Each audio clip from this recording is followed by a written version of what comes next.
नमस्कार मित्रांनो, मी अजय राठोड. मित्रांनो पोस्ट ऑफिस विभागाअंतर्गत 28,000 पेक्षा जास्त जागांसाठी मेगा भरती निघालेली आहे आणि सर्वात महत्त्वाचं म्हणजे ही मेगा भरती फक्त 10वी पासवर असणार आहे. यामध्ये कोणत्याही प्रकारची परीक्षा होणार नाही. जर तुम्ही SC, ST, दिव्यांग आणि महिला कॅन्डिडेट असाल तर यामध्ये तुम्हाला कुठल्याही प्रकारचे चलन पेड करण्याची गरज नाही. तुम्ही जर OBC ओपन कॅन्डिडेट असाल तर तुम्हाला यामध्ये फक्त 100 रुपये चलन पेड करायचा आहे. तर या भरतीचा फॉर्म कशा प्रकारे भरायचा आहे याची A to Z प्रोसेस मी या व्हिडिओच्या माध्यमातून तुम्हाला सांगणार आहे. तर हा व्हिडिओ शेवटपर्यंत नक्की पहा. तसेच चॅनल वरती जर तुम्ही पहिल्यांदा आला असाल तर चॅनलला सबस्क्राइब करून ठेवा. चला तर मित्रांनो व्हिडिओला सुरुवात करूया. मित्रांनो तुम्हाला गुगल वरती indiapost.gov.in GDS online engagement link open करून घ्यायची आहे. ही लिंक ओपन केल्याच्या नंतर असा इंटरफेस आपल्या समोर ओपन होईल. त्यामध्ये तुम्हाला सर्वप्रथम वॅकंट पोस्ट वरती जायचं आहे. वॅकंट पोस्ट वरती गेल्याच्या नंतर या ठिकाणी आपल्याला आपल्या कास्टसाठी किती व्हॅकन्सी आहेत आणि आपल्याला कोणत्या डिव्हिजन मध्ये फॉर्म भरायचा आहे त्याप्रमाणे आपल्याला व्हॅकन्सी चेक करून घ्यायची आहे. या ठिकाणी मी सर्कल महाराष्ट्र सिलेक्ट केलेला आहे आणि मला छत्रपती संभाजीनगर डिव्हिजन मध्ये फॉर्म भरायचा आहे. यासाठी मी येथील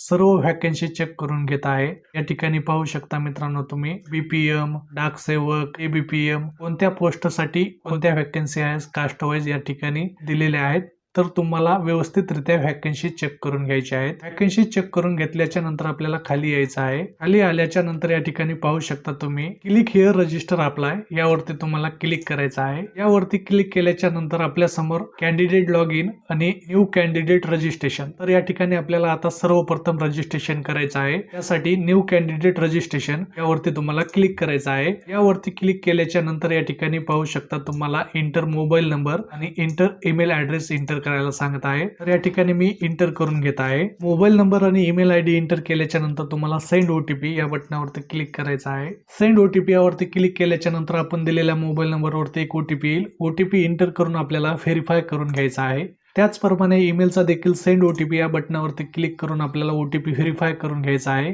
तर या ठिकाणी मी ईमेलचा OTP व्हेरीफाय करून घेत आहे. दोन्ही OTP व्हेरीफाय करून घेतल्याच्या नंतर तुम्हाला नेक्स्ट यावरती क्लिक करायचं आहे. नेक्स्ट यावरती क्लिक केल्याच्या नंतर या ठिकाणी आपल्याला समोर बेसिक डिटेल्स भरून घ्यायचे आहे. त्यानंतर आपल्याला ऍप्लिकेंट नेम मध्ये तुम्हाला तुमच्या 10वीच्या मार्कशीटवर जसं नाव आहे त्या प्रकारे तुमचं संपूर्ण नाव इंटर करून घ्यायचं आहे. त्यानंतर तुमची डेट ऑफ बर्थ इंटर करताना देखील 10वीच्या सनदवर जी डेट ऑफ बर्थ आहे ती या ठिकाणी तुम्हाला इंटर करून घ्यायची आहे. त्यानंतर तुम्हाला जेंडर सिलेक्ट करायचा आहे. तुमचं जे जेंडर असेल ते सिलेक्ट करून घ्या. Male, female, transgender male, transgender female. त्यानंतर तुमचं या ठिकाणी फादर्स नेम इंटर करून घ्यायचं आहे. फादर्स नेम इंटर केल्याच्या नंतर या ठिकाणी मदर्स नेम इंटर करायचं आहे. तर मित्रांनो ही माहिती भरताना जशी 10वीच्या मार्क मेमोवर माहिती आहे त्याचप्रमाणे भरून घ्यायचे आहे. त्यानंतर तुम्हाला खाली यायचं आहे. खाली आल्याच्या नंतर कम्युनिटी मध्ये तुम्हाला कोणत्या कास्टसाठी अप्लाय करायचं आहे ती कास्ट या ठिकाणी सिलेक्ट करून घ्यायची आहे. कास्ट सिलेक्ट करून घेतल्याच्या नंतर मित्रांनो या ठिकाणी तुम्हाला कंप्लीट रजिस्ट्रेशन या बटनावरती क्लिक करायचं आहे. त्यानंतर मित्रांनो या ठिकाणी पाहू शकता तुम्ही रजिस्ट्रेशन सक्सेसफुली झालेलं आहे. आपल्याला रजिस्ट्रेशन नंबर देखील आलेला आहे आणि रजिस्ट्रेशन नंबर आणि पासवर्ड आपल्याला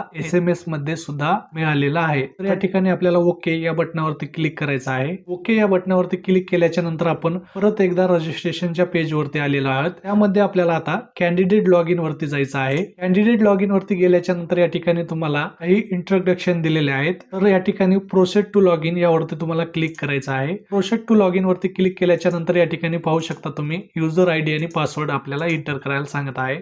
तर मित्रांनो युजर ID हा आपला रजिस्ट्रेशन नंबर आहे आणि पासवर्ड तुम्हाला SMS मध्ये मिळालेला असेल. तर तुम्हाला युजर ID आणि पासवर्ड टाकून लॉग इन या बटनावरती क्लिक करायचं आहे. युजर ID आणि पासवर्ड टाकून लॉग इन करून घेतल्याच्या नंतर मित्रांनो या ठिकाणी आपल्या समोर रजिस्टर मोबाईल नंबरवरती एक OTP घेतलेला आहे. तो OTP आपल्याला इंटर करून व्हेरीफाय अँड लॉग इन या बटनावरती आपल्याला क्लिक करायचं आहे. तर मित्रांनो लॉग इन झाल्याच्या नंतर आपल्या समोर असा इंटरफेस ओपन झालेला आहे. त्यामध्ये आपल्याला ऑनलाईन अप्लाय यावरती क्लिक करायचं आहे. ऑनलाईन अप्लाय या बटनावरती क्लिक केल्याच्या नंतर या ठिकाणी तुम्हाला सिलेक्ट नोटिफिकेशन मध्ये ग्रामीण डाक सेवक ही नोटिफिकेशन सिलेक्ट करायची आहे. जानेवारी 2026 नोटिफिकेशन सिलेक्ट करून घेतल्याच्या नंतर आपल्याला personal details, education details, post performance आणि अपलोड फोटो अँड सिग्नेचर अशा 4 स्टेप मध्ये फॉर्म कंप्लीट करून घ्यायचा आहे. त्यासाठी आपल्याला खाली जायचं आहे. खाली गेल्याच्या नंतर या ठिकाणी मित्रांनो पाहू शकता आपल्या समोर बेसिक डिटेल्स आलेली आहे. आपण रजिस्ट्रेशन करता जी डिटेल्स फिल केलेली होती ती आपल्या समोर या ठिकाणी आलेली आहे. ती व्यवस्थितरित्या चेक करून घ्यायची आहे. त्यानंतर आपल्याला आणखी खाली जायचं आहे. त्यानंतर आपल्याला डिटेल्स मध्ये काही चेंजेस करायचं असेल तर या ठिकाणी click here upgrade registration details यावरती क्लिक करून तुम्ही वरील माहिती चेंज करून घेऊ शकता. त्यानंतर आपल्याला खाली जायचं आहे. खाली आल्याच्या नंतर आपल्या समोर अदर डिटेल्स विचारत आहे. त्यामध्ये मॅरिटल स्टेटस मध्ये आपल्याला आपण मॅरिड अनमॅरिड आहे जे काही आहे ते या ठिकाणी सिलेक्ट करून घ्यायचं आहे. त्यानंतर PWD म्हणजे डिसेबिलिटी, आपण जर अपंग असाल तर यस करा, अन्यथा नो करा. असेल तर ज्या ठिकाणी अपंग असाल ती कॅटेगरी या ठिकाणी तुम्हाला सर्टिफिकेट नुसार सिलेक्ट करून घ्यायची आहे. आता या ठिकाणी कॅन्डिडेट अपंग नसल्यामुळे मी नो सिलेक्ट केलेला आहे. त्यानंतर तुम्हाला एम्प्लॉयमेंट स्टेटस, जर तुम्ही सरकारी कर्मचारी किंवा कुठल्याही क्षेत्रात प्रशासकीय शासकीय क्षेत्रात काम करत असाल तर या ठिकाणी तुम्हाला एम्प्लॉय स्टेटस यस करायचं आहे. त्यानंतर तुम्हाला खाली जायचं आहे. खाली आल्याच्या नंतर मित्रांनो या ठिकाणी तुम्हाला प्रेझेंट ऍड्रेस एंटर करायचा आहे. मित्रांनो ऍड्रेस एंटर करताना तुमचं परमनंट ऍड्रेसच एंटर करावा, जेणेकरून तुमचं काही झालं डॉक्युमेंट वगैरे येण्यासाठी किंवा काही इतर गोष्टीसाठी तुम्हाला परमनंट ऍड्रेसच हा एंटर करायचा आहे. तर या ठिकाणी आपल्याला संपूर्ण ऍड्रेस भरून घ्यायचा आहे. तुमचा या ठिकाणी संपूर्ण ऍड्रेस एंटर केल्याच्या नंतर या ठिकाणी तुम्हाला पिनकोड एंटर करून घ्यायचा आहे. पिनकोड एंटर केल्याच्या नंतर मित्रांनो या ठिकाणी बघा सिटी ऑलरेडी आलेली आहे,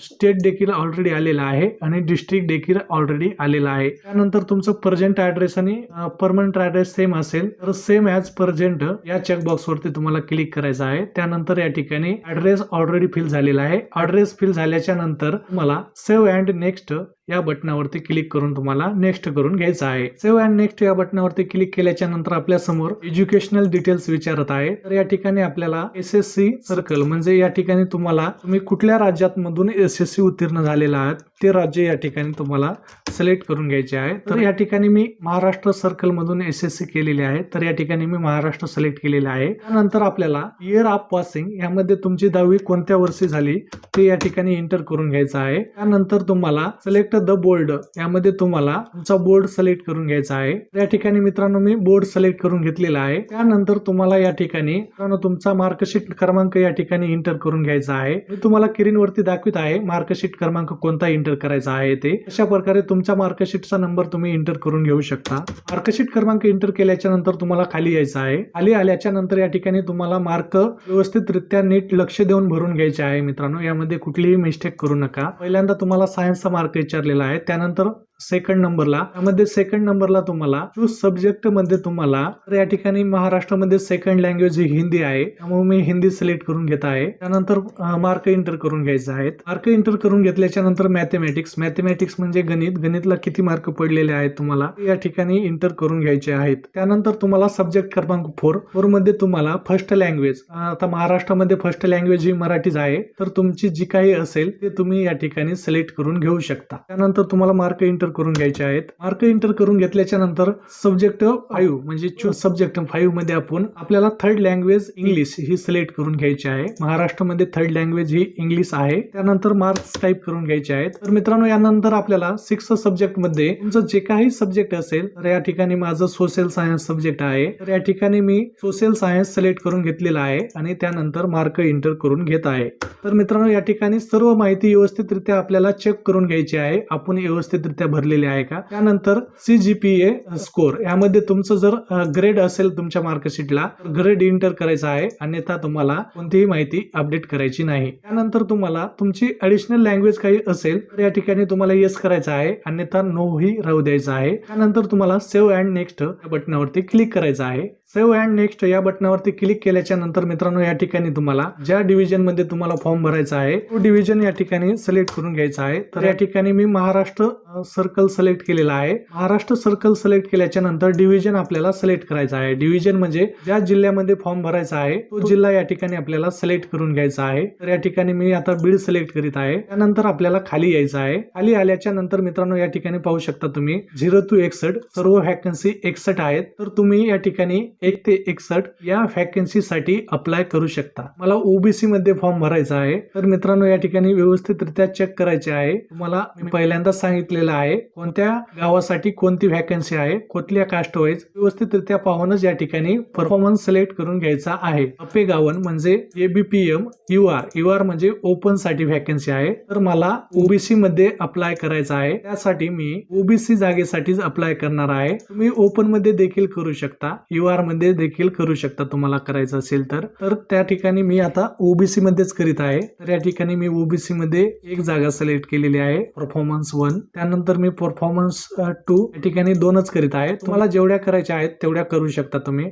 त्यानंतर आपल्याला या ठिकाणी आपण कोणकोणते परफॉर्मन्स म्हणजे कोणते कोणते ठिकाण सिलेक्ट केलेले आहेत ते या ठिकाणी आपल्याला शो होत आहे. त्यानंतर आपल्याला सेव्ह अँड नेक्स्ट या बटनावरती आपल्याला क्लिक करायचं आहे. सेव्ह अँड नेक्स्ट या बटनावर क्लिक केल्याच्या नंतर मित्रांनो या ठिकाणी पाहू शकता आपल्या 3 स्टेप कंप्लीट झालेल्या आहेत. त्यानंतर आता आपल्याला फोटो आणि सही आपल्याला या ठिकाणी अपलोड करून घ्यायचे आहेत. तर या ठिकाणी मित्रांनो आपल्याला फोटो अपलोड करायचा आहे. त्यानंतर आपल्याला सिग्नेचर अपलोड करायचे आहे. फोटोची साईज मित्रांनो फोटो अपलोड करताना 30 KB पेक्षा जास्त आणि 100 KB च्या आत म्हणजे 100 KB पेक्षा कमी आणि फोटोचा फॉर्मॅट हा JPG असला पाहिजे. तर आता या ठिकाणी मी फोटो कशा प्रकारे रिसाइज करायचा आणि सिग्नेचर कशा प्रकारे रिसाइज करायची ते मी या ठिकाणी तुम्हाला दाखवत आहे. मित्रांनो तुम्हाला गुगल वरती image.pi7 ही लिंक ओपन करून घ्यायची आहे. लिंक ओपन केल्याच्या नंतर या ठिकाणी तुम्हाला सिलेक्ट इमेज मध्ये फोटो अपलोड करून घ्यायचा आहे. तर मित्रांनो या ठिकाणी मी फोटो अपलोड करून घेतलेला आहे. यामध्ये तुम्हाला साईज मध्ये 50 म्हणजे 15 एंटर करून घ्यायचा आहे आणि रिडक्ट साईज यावरती क्लिक करायचा आहे. तर या ठिकाणी पाहू शकता मित्रांनो फोटो जनरेट झालेला आहे. डाउनलोड या ऑप्शन वरती क्लिक करून तुम्ही फोटो डाउनलोड करून घेऊ शकता. त्याच प्रकारे आपल्याला सिग्नेचर देखील रिसाइज करून घ्यायची आहे. आता मी फोटो डाउनलोड करून घेतलेला आहे. आता आपण फोटो अपलोड करून घेऊया. तर या ठिकाणी पाहू शकता मित्रांनो आपला फोटो व्यवस्थितरित्या अपलोड झालेला आहे. त्यानंतर आपण सिग्नेचर अपलोड करणार आहोत. तर मित्रांनो या ठिकाणी पाहू शकता सिग्नेचर देखील आपली अपलोड झालेली आहे. त्यानंतर आपल्याला खाली जायचं आहे. खाली आल्याच्या नंतर या ठिकाणी आपल्या समोर डिक्लेरेशन असं आलेलं आहे. ते आपल्याला आय एम कन्फर्म या चेकबॉक्स वरती क्लिक करायचं आहे आणि प्रिव्ह्यू या बटनावरती आपल्याला क्लिक करायचं आहे. तर मित्रांनो या ठिकाणी पाहू शकता आपण भरलेली सर्व माहिती आलेली आहे. आपल्याला व्यवस्थितरित्या सर्व माहिती चेक करून घ्यायची आहे की जेणेकरून नंतर यामध्ये करेक्शन करण्याची आपल्याला गरज लागणार नाही. तर या ठिकाणी मी सर्व माहिती चेक करून घेतलेली आहे. तर सर्व माहिती माझी बरोबर आहे. जर तुम्हाला यामध्ये काही चेंजेस करायचे असेल तर एडिट ऍप्लिकेशन या बटनावरती क्लिक करून तुम्ही चेंजेस करून घेऊ शकता. नाहीतर तुम्हाला डायरेक्ट सबमिट करायचं आहे. तर या ठिकाणी आपल्याला सबमिट या बटनावरती क्लिक करायचं आहे. तर या ठिकाणी पाहू शकता मित्रांनो ऍप्लिकेशन सबमिटेड सक्सेसफुली आपला ऍप्लिकेशन नंबर देखील आलेला आहे. त्यानंतर आता आपल्याला ऍप्लिकेशनची प्रिंट काढायची आहे. त्यामुळे आपल्याला डॅशबोर्ड वरती गेल्याच्या नंतर आपल्याला माय ऍप्लिकेशन मध्ये जायचं आहे. माय ऍप्लिकेशन मध्ये गेल्याच्या नंतर मित्रांनो या ठिकाणी पाहू शकता तुमचा ऍप्लिकेशन ID, ऍप्लिकेशन नंबर आणि स्टेटस मध्ये सबमिटेड दाखवित आहे. आणि तुम्हाला जर फॉर्म प्रिंट करायचा असेल तर डाउनलोड PDF यावरती क्लिक करायचं आहे. डाउनलोड PDF यावरती क्लिक केल्याच्या नंतर मित्रांनो पाहू शकता आपल्या समोर आपण भरलेला फॉर्म या ठिकाणी आलेला आहे आणि व्यवस्थितरित्या सबमिट झालेला आहे. तर मित्रांनो आता या ठिकाणी एक गोष्ट लक्षात ठेवायची आहे. हा फॉर्म डायरेक्ट सबमिट झालेला आहे. म्हणजे हा फिमेल कॅन्डिडेटचा फॉर्म आहे. SC ST किंवा फिमेल कॅन्डिडेट असेल किंवा दिव्यांग कॅन्डिडेट असेल तर त्यांना कुठल्याही प्रकारची फी पे करायची गरज नाही. जर या ठिकाणी ओपन OBC किंवा EWS कॅन्डिडेट मेल मध्ये असता तर त्या ठिकाणी तुम्हाला 100 रुपये फी पे करायची गरज होती. परंतु आता फिमेल कॅन्डिडेट असल्यामुळे गरज नाही. हा फॉर्म डायरेक्ट सबमिट झालेला आहे. तर अशा प्रकारे मित्रांनो तुम्ही घर बसल्या तुमच्या मोबाईल वरती पोस्ट ऑफिसचा फॉर्म भरू शकता. हा व्हिडिओ जास्तीत जास्त आपल्या मित्रांपर्यंत शेअर करा. तुम्हाला काही फॉर्म भरताना अडचण येत असेल तर कमेंट्स मध्ये नक्की विचारा. धन्यवाद.